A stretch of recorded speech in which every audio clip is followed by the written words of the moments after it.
whenever. To remove the microwave, you're going to need to use an S1 square bit. S1. It's a little bit smaller than normal square bits.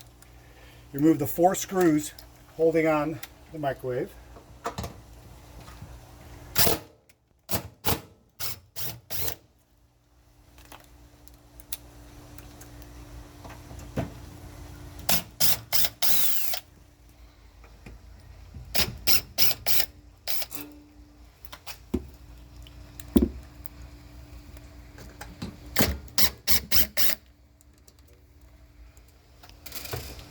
Once you take out the 4 screws, the microwave slides out, and then it plugs in the back, and just set it aside. Then you need to remove this plate at the bottom of the cabinet.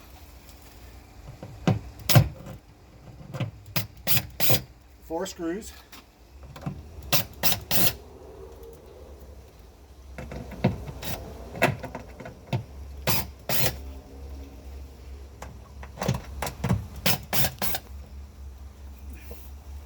Once the plate is removed, you can put the cabinet in.